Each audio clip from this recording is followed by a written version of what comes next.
और अब आज के दिन की सबसे विशेष बात, आज कार्तिक शुक्ल पक्ष की द्वितीया तिथि और रविवार का दिन है। द्वितीया तिथि आज रात 10:06 तक रहेगी। आज भाई बहन के प्यार का प्रतीक भैया दूज का त्योहार है। कार्तिक महीने के शुक्ल पक्ष की द्वितीया को मनाया जाने वाला ये त्योहार बड़ा ही सुंदर और स्नेह से भरा हुआ है। आज बहन अपने भाई के माथे पर तिलक लगाती है और उसके अच्छे की कामना करती है। साथ ही भाई अपनी बहन को कुछ उपहार स्वरूप देता है। बता दूं कि तिलक लगाते समय भाई और बहन को एक विशिष्ट दिशा में ही होना चाहिए। आज भाई को अपनी बहन के घर पर भोजन करना चाहिए।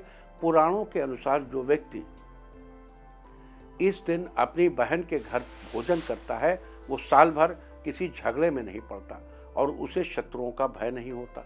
यानी इस हर तरह के संकट से भाई को छुटकारा मिलता है और उसका कल्याण होता है। माना जाता है कि कार्तिक शुक्ल पक्ष की द्वितीया को यमुना ने भी अपने भाई यम को अपने घर खाने पर बुलाया था। इसीलिए इस दिन को यम द्वितीया के नाम से भी जाना जाता है। ज्योतिष शास्त्र की दृष्टि से इस दिन का बड़ा महत्व है।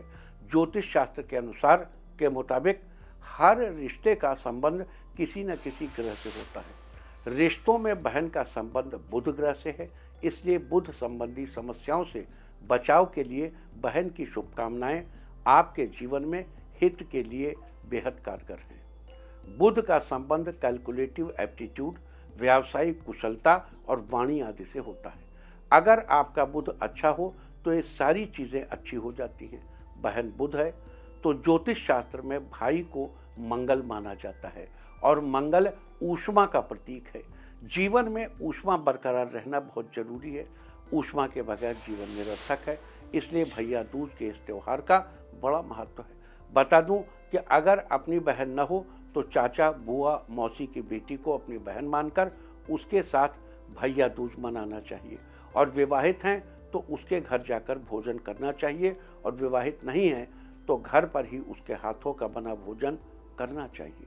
साथ ही आपको पता ही है कि दीपावली के दिन बही खाते बदले जाते हैं और आज उन नई बही खातों पर काम शुरू किया जाता है। इस दिन बही खातों पर काम शुरू करने के पीछे भी एक खास वजह है। दरअसल बही खातों का प्रतिनिधि ग्रह बुध है और बहन का संबंध भी बुध ग्रह से है। तो व्यावसायिक सफलता के लिए पहला दिन छोड़कर दूसरे दिन ही बहन को प्रसन्न करके बुध ग्रह को ठीक किया जाता है और भाई के लिए शुभकामना करके मंगल ग्रह को अनुकूल बनाया जाता है। इसके अलावा भैया दूज की पूजा के दौरान कलम की पूजा भी जरूर करनी चाहिए। कलम की पंचोपचार विधि से पूजा करके श्री चित्रगुप्त को स्मरण करना चाहिए और उनसे हाथ जोड़कर उस कलम को आशीर्वाद रूप में प्राप्त करने का भाव करना चाहिए। इस प्रकार पूजी गई कलम अमोघ यानी इफेक्टिव हो जाती है। उससे लिखा गया काम सही हो जाता है। उस कलम से लिखने पर दैवीय सहायता प्राप्त होती है। इसके अलावा आपने जो किताब दीपावली की रात बंद की थी उसकी पूजा करके फिर से खोलिए और कलम से उस पर स्वस्तिक का चिन्ह अंकित करके या श्री गणेशाय नमः लिखकर सिद्ध बुद्ध सहित श्री गणेश को प्रणाम करिए और उसके बाद उस कलम को प्रयोग में लेना चाहिए।